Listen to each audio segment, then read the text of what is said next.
Hello, this is Michael Silva. In this episode, we are going to talk about how to create a marketing database.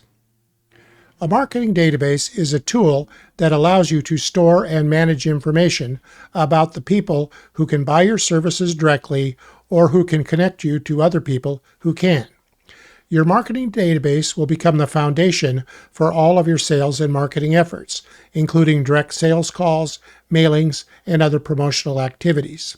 Your marketing database should contain information on three types of people. Number one, prospects.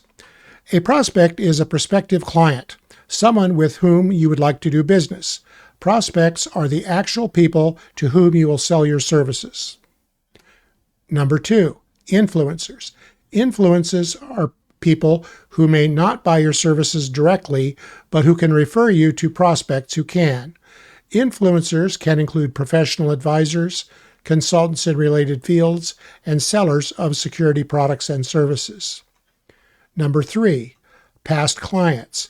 Past clients are people that you have previously provided security consulting services to. Past clients can be both prospects for additional services, and they can be influencers who can refer you to other prospects. The marketing database that you use should allow you to efficiently manage the large amount of information that you will eventually amass as you build your consulting practice. In the past, people used manual systems such as 3x5 index cards to manage this type of information. While these manual systems can still be used, most people today choose to use some type of computer database software. The first option is to use spreadsheet software, such as Microsoft Excel, as your marketing database. Spreadsheets can work well when you are just getting started and have only a limited amount of data. However, once you start to grow and start to gather hundreds of contacts, using a spreadsheet might begin to become cumbersome. That being said, many consultants can get by just fine using nothing more than a spreadsheet. The second option is to use a relational database program such as Microsoft Access as your marketing database. This type of program offers more flexibility and can much more efficiently manage large amounts of data. This makes it much more suitable for consultants who have a large number of contacts. Creating a marketing database using database software requires time and a certain amount of skill. However, there are templates that can be downloaded and used as a starting point that can help you to speed up the process. Many of these templates are free or available at a low cost. If your database creation skills need some improvement, there are instructional videos on YouTube that can guide you through the process of creating your database. If you don't feel up to doing this yourself, you can find someone who can help you through referral sites such as Fiverr. Many people who provide these services charge a very reasonable fee.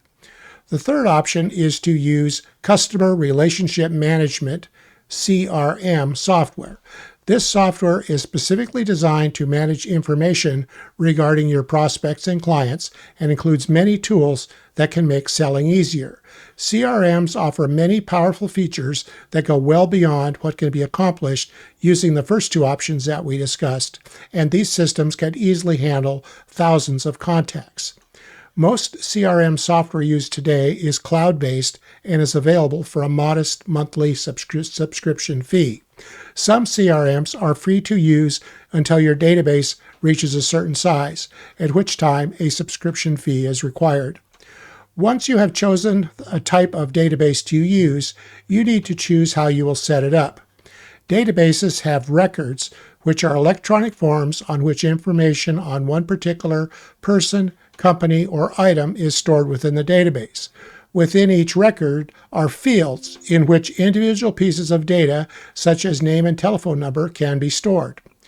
If you are using spreadsheet software such as Microsoft Excel or database software such as Microsoft Access, you can create as many fields as you like and arrange them as you wish. If you are using CRM software, you may have less flexibility. Some CRMs require you to enter some data in certain pre-configured fields, but there is almost always a capability to add custom fields where needed. The exact fields that you will use will depend on your area of practice and personal preference, but it is suggested that your database include the following fields at a minimum. Company or organization name. This would be the name of the company or organization that you are trying to sell your services to. Company address. Company main telephone number. Contact name. This would be the name of the specific person within that company that you are trying to sell your services to. Contact title. This would be something like Security Director, Facility Manager, VP of Finance, or other names, job titles as appropriate. Contact direct telephone number. This would be the direct telephone number of the contact that you had specified. Contact email. This would be the email address of that same individual. Industry. This would be where you would specify what industry this particular client type is, such as healthcare, manufacturing, financial services, etc. Contact type. This would be where you indicated whether the contact was a prospect, past client, influencer, or another category that you have established. Status. Status is the status of that particular prospect in your database. For example, you might say something like ready to call, appointment set, call back later, check back in early January, or something like that, basically saying the next time that you should interact with that specific contact. And notes. Notes would be just general information that you had entered after you had made a call, such as a record of the conversation, any type of follow-up information that was needed. There are many additional fields that can be added to your database if you want. These may include company size, number of company employees, company's annual sales, locations of field offices, and a variety of other information. This additional information can allow you to create targeted marketing campaigns that focus only on prospects of a certain type and size. For example, you may choose to market your workplace violence training programs to only small to medium-sized companies with less than 500 employees.